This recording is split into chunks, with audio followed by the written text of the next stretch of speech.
Good morning. If you are following the 90-day reading challenge of the Bible, then today you should read through Ezra 6. And let's start with prayer. Dear Heavenly Father, we come to you asking for comfort for those that are hurting, for those that are dealing with addictions. We pray that you will give them the confidence and the strength to abstain from their drug of choice. We also ask that you help them bind their demons that cause them to partake. Lord, we also ask that those who have lost family members, homes, whatnot due to flooding, fires, and those that have been affected by so much turmoil in the past few months will find comfort in your arms. We ask this in the name of Jesus Christ. Amen.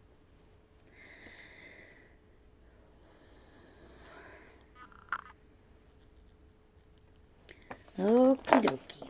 We are ready to start Samuel 1:18. Saul's jealousy of David. After David had finished talking with Saul, Jonathan became one in spirit with David, and he loved him as himself. From that day Saul kept David with him, and did not let him return to his father's house. And Jonathan made a covenant with David because he loved him.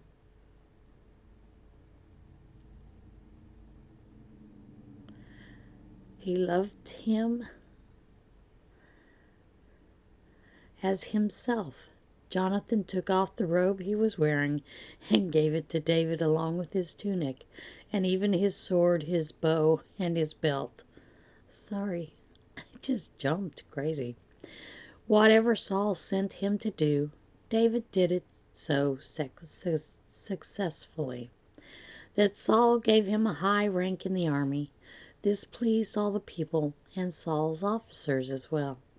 When the men were returning home after David had killed the Philistine, the women came out of the towns of Israel to meet King Saul with singing and dancing, with joyful songs and with tambourines and lutes. As they danced, they sang, "Saul has slain his thousands, and David his tens of thousands." Saul was very angry. This refrain galled him. "They have credited David with tens of thousands," he thought, "but me with only thousands. What more can he get but the kingdom?" And from that time on, Saul kept a jealous eye on David. The next day an evil spirit from God came forcefully upon Saul. He was prophesying in his house, while David was playing the harp, as he usually did. Saul had a spear in his hand, and he hurled it, saying to himself, "I'll pin David to the wall." But David eluded him twice. Saul was afraid of David, because the Lord was with David, but had left Saul. So he sent David away from him, and gave him command over 1,000 men. And David led the troops in their campaigns. In everything he did, he had great success, because the Lord was with him. When Saul saw how successful he was afraid of him. But all Israel and Judah loved David because he had led them in their campaigns. Sorry about moving the table. Saul said to David, "Here is my older daughter Merab. I will give her to you in marriage. Only serve me bravely and fight the battles of the Lord." For Saul said to himself, "I will not raise a hand against him. Let the Philistines do that." But David said to Saul, "Who am I, and what is my family, or my father's clan in Israel, that I should become the king's son-in-law?" So when the time came for Merab, Saul's daughter, to be given to David, she was given in marriage to Adriel of Meholah. Now Saul's daughter Michal was in love with David, And when they told Saul about it, he was pleased. I will give her to him, he thought, so that she may be a snare to him, and so the head of the Philistines may be against him.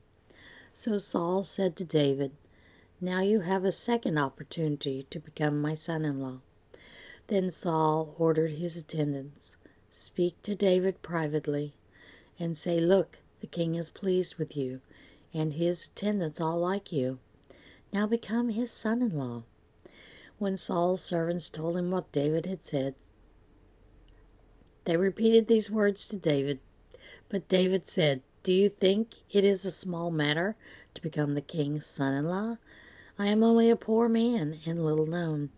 When Saul's servants told him what David had said, Saul replied, say to David, the king wants no other price for the bride than 100 Philistine foreskins, to take revenge on his enemies. Saul's plan was to have David fall by the hands of the Philistines. When the attendants told David these things, he was pleased to become the king's son-in-law. So before the allotted time elapsed, David and his men went out and killed 200 Philistines.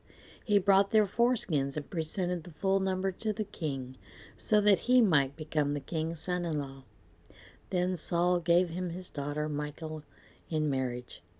When Saul realized that the Lord was with David, and that his daughter Michal loved David, Saul became still more afraid of him, and he remained his enemy the rest of his days. The Philistine commanders continued to go out to battle, and as often as they did, David met with more success than the rest of Saul's officers, and his name became well known.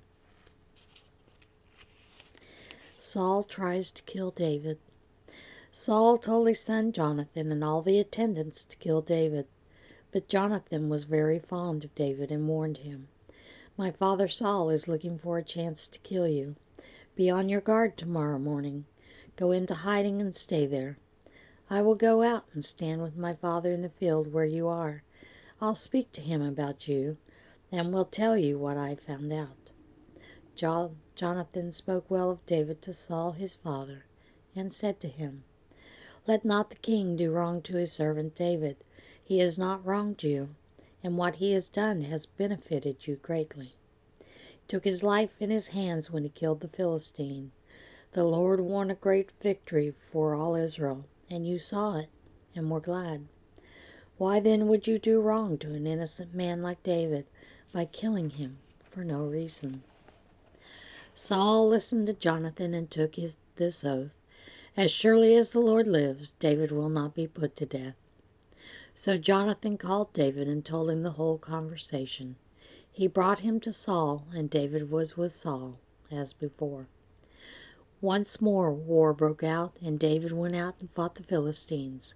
He struck them with such force that they fled before him. But an evil spirit from the Lord came upon Saul as he was sitting in his house with his spear in his hand. While David was playing the harp, Saul tried to pin him to the wall with his spear. But David eluded him as Saul drove the spear into the wall. That night David made good his escape. Saul sent men to David's house to watch it and to kill him in the morning. But Michal, David's wife, warned him, if you don't run for your life tonight, tomorrow you'll be killed. So Michal let David down through a window, and he fled and escaped. Then Michal took an idol and laid it on the bed, covering it with a garment, putting some goat's hair at its head. When Saul sent the men to capture David, Michal said, he is ill. Then Saul sent the man back to see David and told them, bring him up to me in his bed so that I may kill him. But when the man entered, there was the idol in the bed, and at the head was some goat's hair. Saul said to Michal, why did you deceive me like this and send my enemy away so that he escaped? Michal told him, he said to me, let me get away. Why should I kill you? When David had fled and made his escape, he went to Samuel at Ramah and told him all that Saul had done to him. Then he and Samuel went to Naioth and stayed there. Word came to Saul, David is in Naioth at Ramah. So he sent his men, to capture him.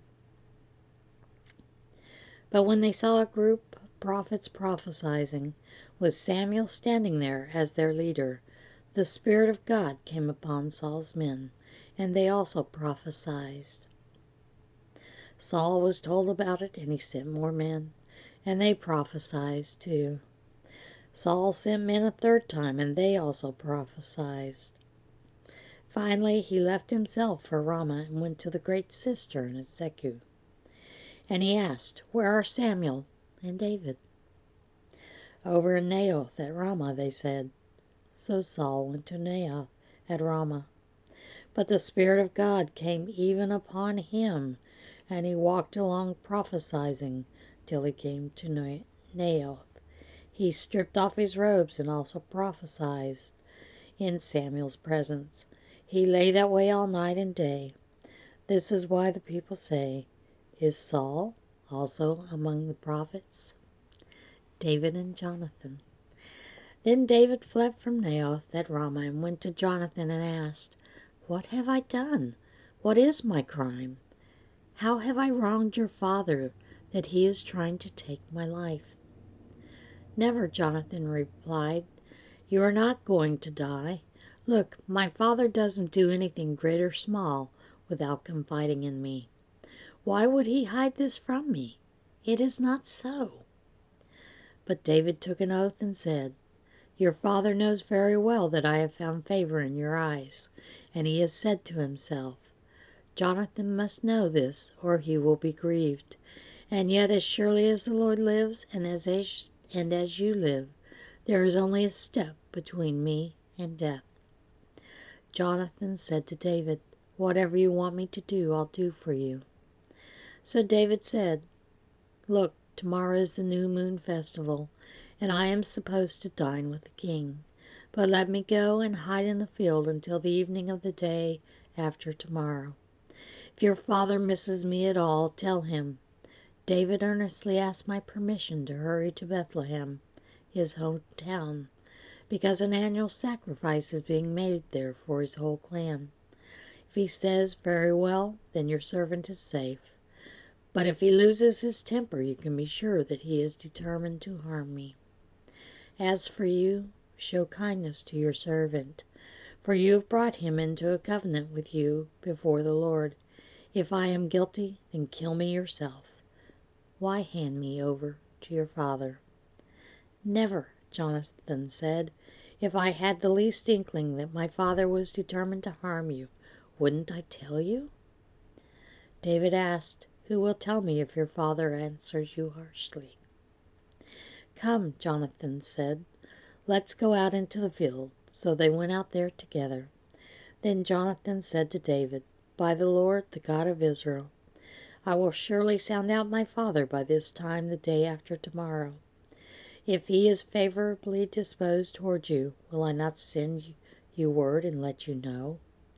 But if my father is inclined to harm you, may the Lord deal with me, and be it ever so severely, if I do not let you know and send you away safely. May the Lord be with you as he has been with my father. But show me unfailing kindness like that of the Lord as long as I live, so that I may not be killed. And do not ever cut off your kindness from my family, not even with the Lord, when the Lord has cut off every one of David's enemies from the face of the earth." So Jonathan made a covenant with the house of David, saying, "May the Lord call David's enemies to account." And Jonathan had David reaffirm his oath out of love for him, because he loved him as he loved himself. Then Jonathan said to David, "Tomorrow is the new moon festival. You will be missed because your seat will be empty. The day after tomorrow, toward evening, go to the place where you hid when this trouble began, and wait by the stone easel. I will shoot 3 arrows to the side of it, as though I were shooting at a target. Then I will send a boy and say, 'Go find the arrows.' If I say to him, 'Look, the arrows are on this side of you, bring them here,' then come. because as surely as the Lord lives, you are safe. There is no danger. But if I say to the boy, look, the arrows are beyond you, then you must go, because the Lord has sent you away. And about the matter you and I discussed, remember the Lord is witness between you and me forever."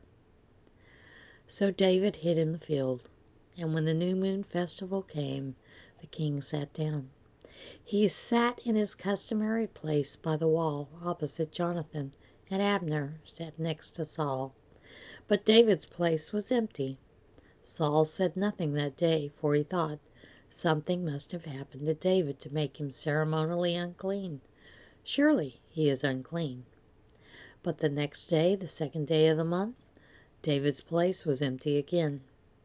Then Saul said to his son, "Why hasn't the son of Jesse come to the mill, either yesterday or today?" Jonathan answered, "David earnestly asked me for permission to go to Bethlehem. He said, 'Let me go, because our family is observing a sacrifice in the town, and my brother has ordered me to be there. If I have found favor in your eyes, let me get away to see my brothers.' That is why he has not come to the king's table." Saul's anger flared up at Jonathan, and he said to him, "You son of a perverse and rebellious woman! Don't I know that you have sided with the son of Jesse to your own shame, and to the shame of the mother who bore you? As long as the son of Jesse lives on this earth, neither you nor your kingdom will be established. Now send and bring him to me, for he must die." "Why should he be put to death? What has he done?" Jonathan asked his father. But Saul hurled a spear at him to kill him. Then Jonathan knew that his father intended to kill David. Jonathan got up from the table in fierce anger. On that second day of the month he did not eat, because he was grieved at his father's shameful treatment of David. In the morning Jonathan went out to the field for his meeting with David. He had a small boy with him and said to the boy, "Run and find the arrows I shoot." As the boy ran, he shot an arrow behind him. When the boy came to the place where Jonathan's arrow had fallen, Jonathan called after him, "Isn't the arrow behind you?" Then he shouted, "Hurry, go quickly, don't stop." The boy picked up the arrow and returned it to his master. The boy knew nothing of all of this, only Jonathan and David knew. Then Jonathan gave his weapons to the boy and said, "Go, carry them back to town." After the boy had gone, David got up from the south side of the stone and bowed down before Jonathan 3 times, with his face to the ground. Then they kissed each other and wept together, for David wept the most.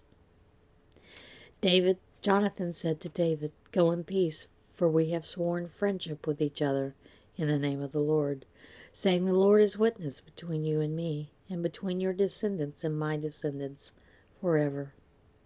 Then David left, and Jonathan went back to the town.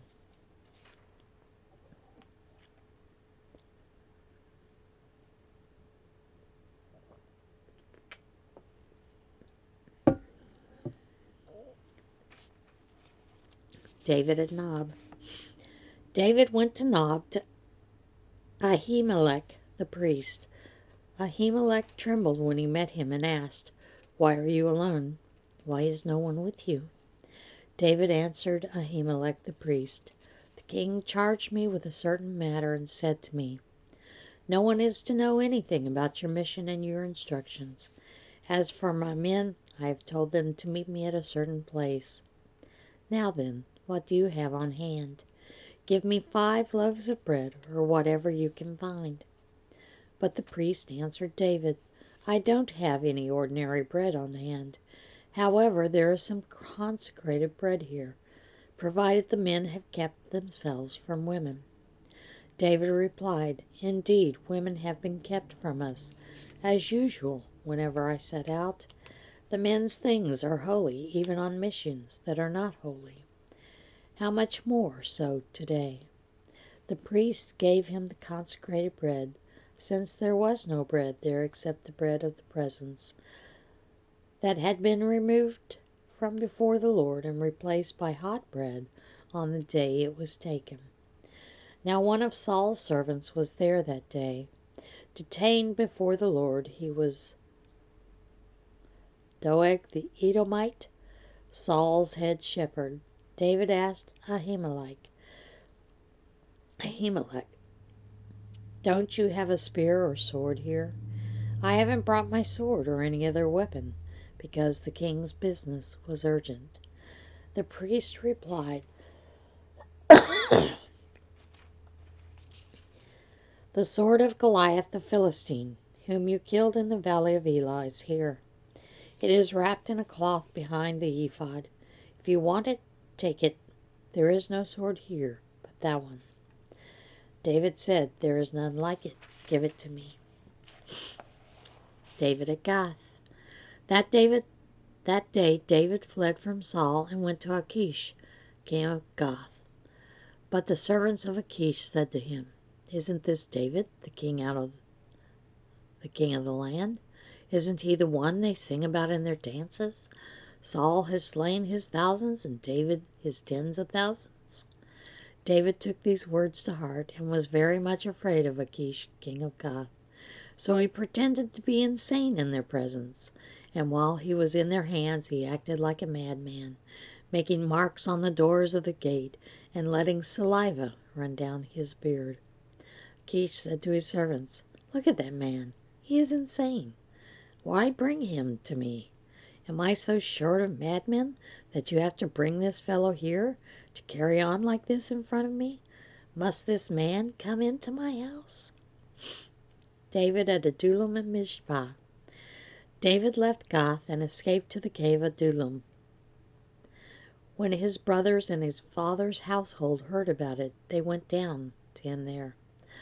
All those who were in distress or in debt or discontented gathered around him, and he became their leader. About 400 men were with him. From there David went to Mizpah in Moab and said to the king of Moab, "Would you let my father and mother come and stay with you until I learn what God will do for me?" So he left them with the king of Moab, and they stayed with him as long as David was in the stronghold. But the prophet Gad said to David, "Do not stay in the stronghold. Go into the land of Judah." So David left and went to the forest of Hereth. Saul, king, kills the priest of Nob. Now Saul heard that David and his men had been discovered, and Saul, spear in hand, was seated under the tamarisk tree on the hill at Gibeah, with all his officials standing around him. Saul said to them, "Listen, men of Benjamin. Will the son of Jesse give all of you fields and vineyards? Will he make all of you commanders of thousands and commanders of hundreds? Is that why you have all conspired against me? No one tells me when my son makes a covenant with the son of Jesse. None of you is concerned about me or tells me that my son has incited my servant to lie in wait for me, as he does today." But Doeg the Edomite, who was standing with Saul's officials, said, "I saw the son of Jesse come to Ahimelech son of Ahitub at Nob. Ahimelech inquired of the Lord for him. He also gave him provisions and the sword of Goliath the Philistine." Then the king sent for the priest Ahimelech's sons of Ahitub and his father's whole family, who were priests at Nob, and they all came to the king. Saul said, "Listen now, son of Ahitub." "Yes, my lord," he answered. Saul said to him, "Why have you conspired against me, you and the son of Jesse, giving him bread and a sword and inquiring of God for him, so that he has rebelled against me and lies in wait for me, as he does today?" Ahimelech answered the king, "Who of all your servants is as loyal as David, the king's son-in-law, captain of your bodyguard, and highly respected in your household. Was that day the first time I inquired of God for him? Of course not. Let not the king accuse your servant or any of his father's family, for your servant knows nothing at all about the whole affair." But the king said, "You will surely die, Ahimelech, you and your father's whole family." Then the king ordered the guards at his side, "Turn and kill the priests of the Lord, because they too have sided with David. They knew he was fleeing, yet they did not tell me." But the king's officials were not willing to raise a hand to strike the priests of the Lord. The king then ordered Doeg, "You turn and strike down the priests." So Doeg the Edomite turned and struck them down. That day he killed 85 men who wore the linen ephod. He also put to sword Nob, the town of the priest, with its men and women, its children and its infants, and its cattle, donkeys, and sheep. But Abiathar, a son of Ahimelech, son of Ahitub, escaped and fled to join David. He told David that Saul had killed the priest of the Lord. Then David said to Abiathar, "That day when Doeg the Edomite was there, I knew he would be sure to tell Saul. I am responsible for the death of your father's whole family. Stay with me. Don't be afraid. The man who is seeking your life is seeking mine also. You will be safe with me." David saves Keilah. When David was told, "Look, the Philistines are fighting against Keilah and are looting the threshing floors," he inquired of the Lord, "Shall I go and attack these Philistines?" The Lord answered him, "Go attack the Philistines and save Keilah." But David's men said to him, "Here in Judah we are afraid. How much more then if we go to Keilah against Philistines' forces?" Once again David inquired of the Lord, and the Lord answered him, "Go down to Keilah, for I am going to give the Philistines into your hand." So David and his men went to Keilah, fought the Philistines, and carried off their livestock. He inflicted heavy losses on the Philistines and saved the people of Keilah. Now Abiathar, son of Ahimelech, had brought the ephod down with him when he fled to David at Keilah. Saul pursues David. Saul was told that David had gone to Keilah, and he said, "God has handed him over to me, for David has imprisoned himself by entering a town with gates and bars." And Saul called up his forces for battle to go down to Keilah to besiege David and his men. When David learned that Saul was plotting against him, he said to Abiathar the priest, "Bring the ephod." David said, "O Lord, God of Israel, your servant has heard definitely that Saul plans to come to Keilah and destroy the town on account of me. Will the citizens of Keilah surrender me to him? Will Saul come down as your servant has heard? O Lord, God of Israel, tell your servant." And the Lord said, "He will." Again David asked, "Will the citizens of Keilah surrender me and my men to Saul?" And the Lord said, "They will." So David and his men, about 600 in number, left Keilah and kept moving from place to place. When Saul was told that David had escaped from Keilah, he did not go there. David stayed in the desert strongholds and in the hills of the desert of Ziph. Day after day Saul searched for him, but God did not give David into his hands. While David was at Horesh in the desert of Ziph, he learned that Saul had come out to take his life. And Saul's son Jonathan went to David at Horesh and helped him find strength in God. "Don't be afraid," he said. "My father Saul will not lay a hand on you. You will be king over Israel, and I will be second to you. Even my father Saul knows this." The two of them made a covenant before the Lord. Then Jonathan went home but David remained at Horesh. The Ziphites came up to Saul at Gibeah and said, "Is not David hiding among us in the strongholds at Horesh, on the hill of Hakilah, south of Jeshimon? Now, O king, come down whenever it pleases you to do so, and we will be responsible for handing him over to the king." Saul replied, "The Lord bless you for your concern for me. Go and make further preparation. Find out where David usually goes and who has seen him there. They tell me he is very crafty. Find out about all the hiding places he uses and come back to me with definite information. Then I will go with you, and if he is in the area, I will track him down among all the clans of Judah." So they set out and went to Ziph ahead of Saul. Now David and his men were in the desert of Maon, in the Arabah south of Jeshimon. Saul and his men began the search, and when David was told about it, he went down to the rock and stayed in the desert of Maon. When Saul heard this, he went into the desert of Maon in pursuit of David. Saul was going along one side of the mountain, and David and his men were on the other side, hurrying to get away from Saul. As Saul and his forces were closing in on David and his men to capture them, a messenger came to Saul, saying, "Come quickly, the Philistines are raiding the land." Then Saul broke off his pursuit of David and went to meet the Philistines.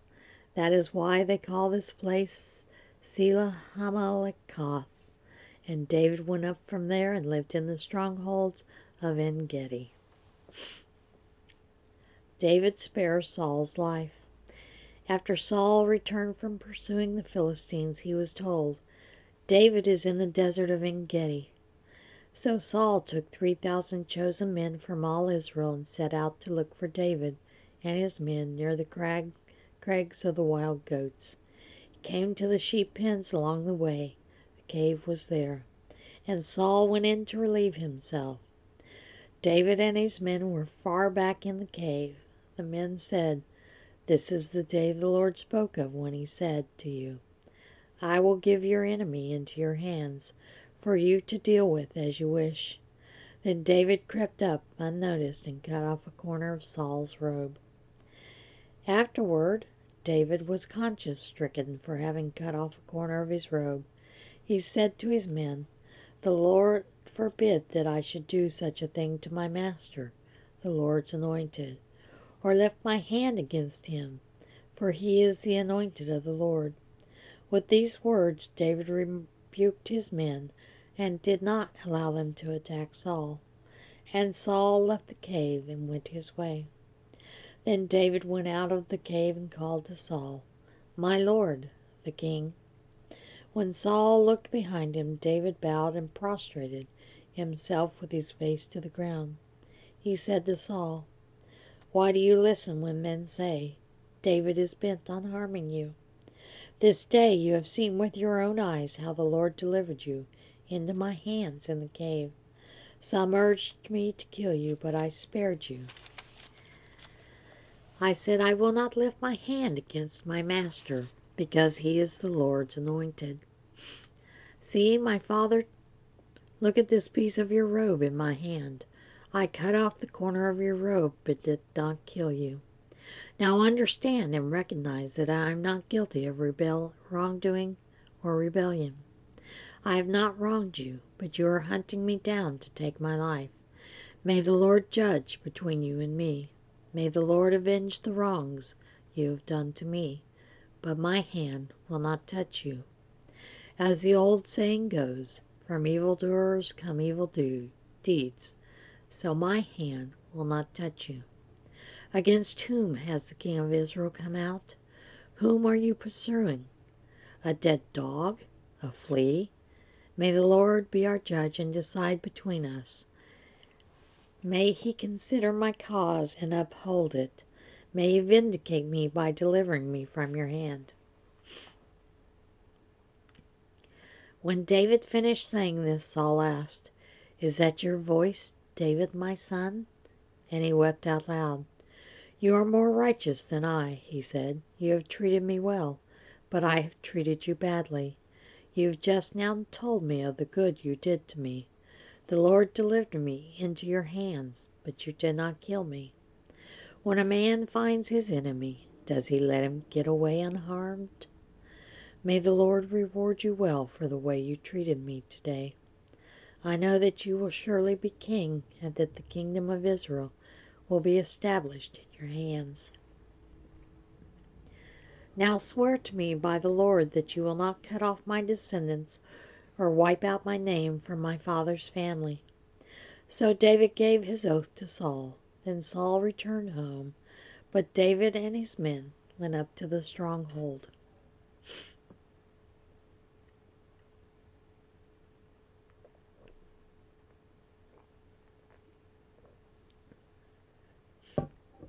David, Nabal, and Abigail.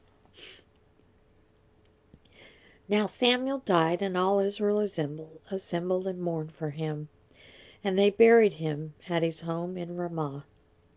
Then David moved down into the desert of Moab. A certain man in Moab, who had property there at Carmel, was very wealthy. He had 1,000 goats and 3,000 sheep, which he was shearing in Carmel. His name was Nabal, and his wife's name was Abigail. She was an intelligent and beautiful woman, but her husband, a Calebite, was surly and mean in his dealings. While David was in the desert, he heard that Nabal was shearing sheep. So he sent 10 young men and said to them, "Go up to Nabal at Carmel and greet him in my name. Say to him, 'Long life to you, good health to you and your household, and good health to all that is yours. Now I hear that it is sheep shearing time. When your shepherds were with us, we did not mistreat them, and the whole time they were at Carmel, nothing of theirs was missing. Ask your own servants, and they will tell you. Therefore be favorable toward my young men, since we come at festive time. Please give your servants and your son David whatever you can find for them.'"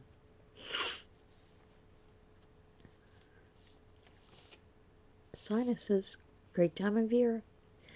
When David's men arrived, they gave Nabal this message in David's name. Then they waited. Nabal answered David's servants, "Who is this David? Who is this son of Jesse? Many servants are breaking away from their masters these days. Why should I take my bread and water, and the meat I have slaughtered for my shearers, and give it to the men coming from who knows where?" David's men turned around and went back. When they arrived, they repeated every word. David said to his men, "Put on your swords." So they put on their swords, and David put on his. About 400 men went up with David, while 200 stayed with the supplies. One of the servants told Nabal's wife Abigail, "David sent messengers from the desert to give our master his greetings, but he hurled insults at them. Yet these men were very good to us. They did not mistreat us, and the whole time we were out in the fields near them, nothing went missing. Night and day they were all around us all the time we were herding our sheep near them. Now think it over and see what you can do, because disaster is hanging over our master and his whole household.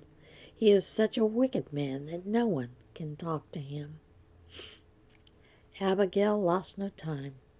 She took 200 loaves of bread, 2 skins of wine, 5 dressed sheep, 5 seahs of roasted grain, and 100 cakes of raisins, and 200 cakes of pressed figs, and loaded them on donkeys. Then she told her servants, "Go on ahead, I will follow you." But she did not tell her husband, Nabal. As she came riding her donkey into a mountain ravine, there were David and his men descending toward her, and she met them. David had just said, "It's been useless, all my watching over this fellow's property in the desert, so that nothing of his was missing. He has paid me back evil for good. May God deal with David, be it ever so severely, if by morning I leave alive one male of all who belong to him." When Abigail saw David, she quickly got off her donkey and bowed down before David with her face to the ground. She fell at his feet and said, "My lord, let the blame be on me alone. Please let your servant speak to you. Hear what your servant has to say. May my lord pay no attention to that wicked man. Pay no attention to that wicked man, Nabal. He is just like his name. His name is full, and folly goes with him. But as for me, your servant, I did not see the men my master sent. Now since the Lord has kept you, my master, from bloodshed, and from avenging yourself with your own hands, as surely as the Lord lives, and as you live, may your enemies and all who intend to harm my master be like Nabal. And let this gift, which your servant has brought to my master, be given to the men who follow you. Please forgive your servant's offense, for the Lord will certainly make a lasting dynasty for my master, because he fights the Lord's battles. Let no wrongdoing be found in you as long as you live. Even though someone is pursuing you to take your life, the life of my master will be bound securely in the bundle of the living by the Lord your God. But the lives of your enemies he will hurl away as from the pocket of a sling.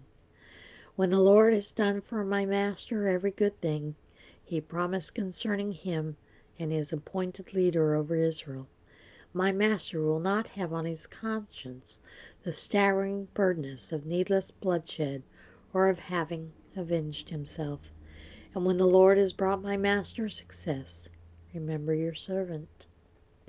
David said to Abigail, "Praise be to the Lord, the God of Israel, who has sent you today to meet me. May you be blessed for your good judgment and for keeping me from bloodshed this day, and from avenging myself with my own hands.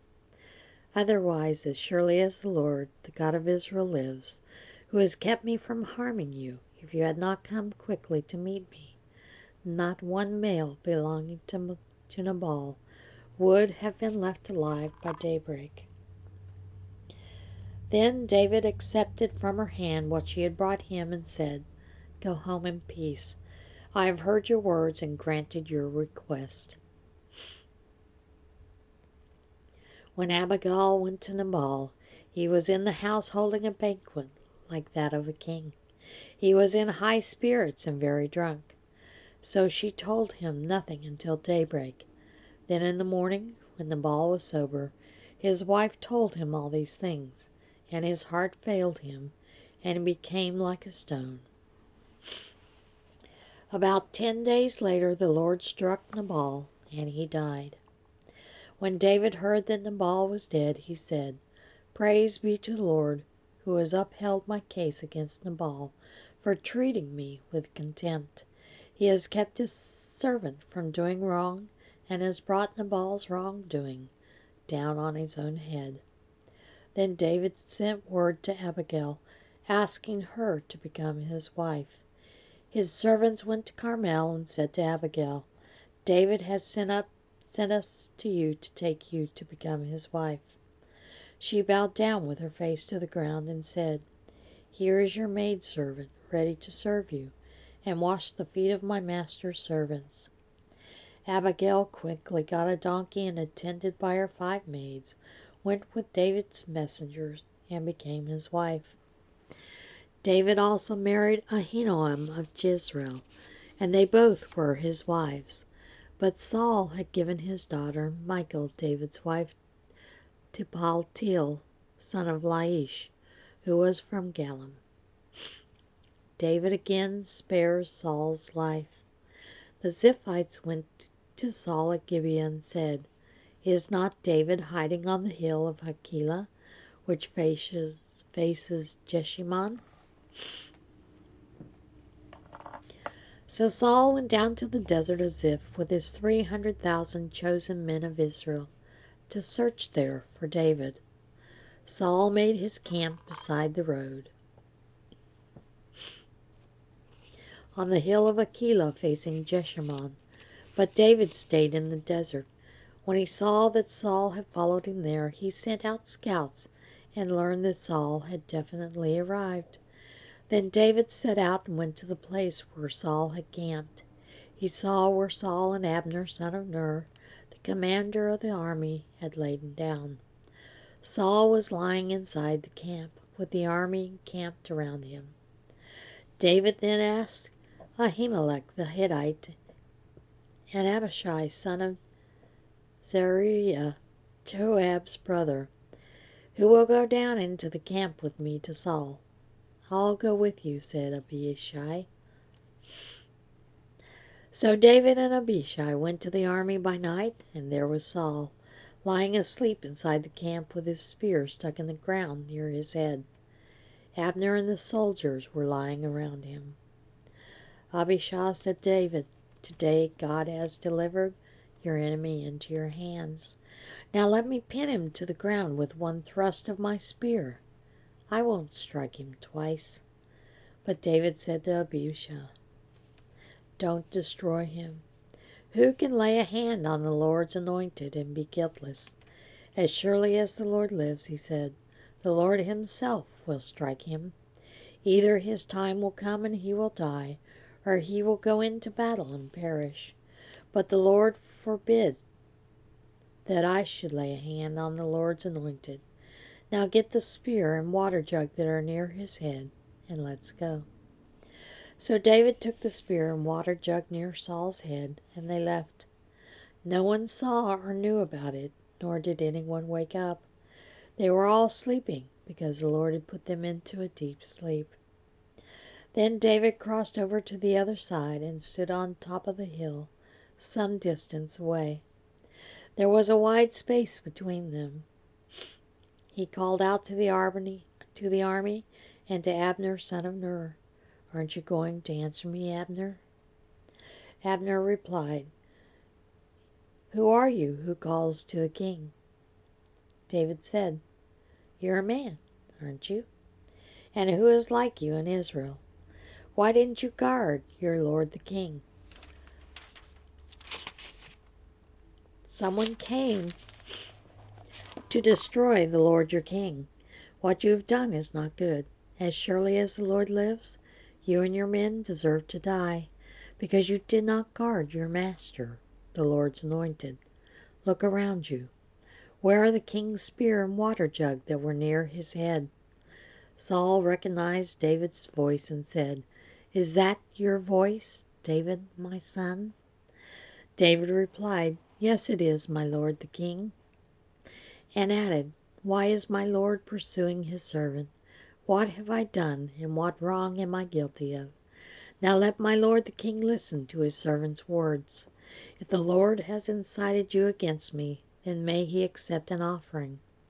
If, however, men have done it, may they be cursed before the Lord. They have now driven me from my share in the Lord's inheritance, and have said, 'Go, serve other gods.' Now do not let my blood fall to the ground, far from the presence of the Lord.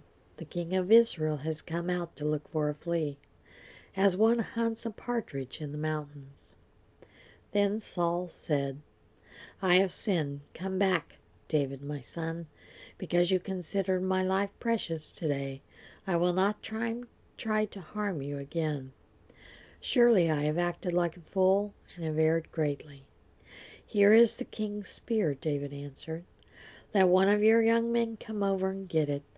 The Lord rewards every man for his righteousness and faithfulness. The Lord delivered you into my hands today, but I would not lay a hand on the Lord's anointed. As surely as I valued your life today, so may the Lord value my life and deliver me from all trouble." Then Saul said to David, "May you be blessed, my son David. You will do great things and surely triumph." So David went on his way, and Saul returned home. David among the Philistines. But David thought to himself, "One of these days I will be destroyed by the hand of Saul. The best thing I can do is escape to the land of the Philistines." Then Saul will give up searching for me anywhere in Israel, and I will slip out of his hands. So David and the 600 men went with him left, and went over to the Achish, son of Maoch, king of Gath. David and his men settled in Gath with Achish. Each man had his family with him, and David had his 2 wives, Ahinoam of Jezreel, Abigail of Carmel, the widow of Nabal. When Saul was told that David had fled to Gath, he no longer searched for him. Then David said to Achish, If I have found favor in your eyes, let a place be assigned to me in one of the country towns, that I may live there. Why should your servant live in the royal city with you? So on that day Achish gave him Ziklag, and it was belonged to the king of Judah ever since. David lived in Philistine territory a year and 4 months. Now David and his men went up and raided the Geshurites, the Girzites, and the Amalekites. From ancient times these people had lived in the land extending to Shur in Egypt. Whenever David attacked an area, he did not leave a man or woman alive, but took sheep and cattle, donkeys and camels, and clothes. Then he returned to Achish. When Achish asked, "Where did you go raiding today?" David would say, "Against the Negev of Judah, or against the Negev of Jerahmeel, or against the Negev of Kenites." He did not leave a man or woman alive to be brought to Gath, for he thought they might inform on us and say, "This is what David did." And such was his practices as long as he lived in Philistine territory. Achish trusted David and said to him, "He has become so odious to his people, the Israelites, that he will be my servant forever." And we're going to stop there. Tomorrow we'll pick up with Saul and the Witch of Endor. Everyone have a blessed day. And remember, little kindness goes a long way. Let's be kind to our fellow man.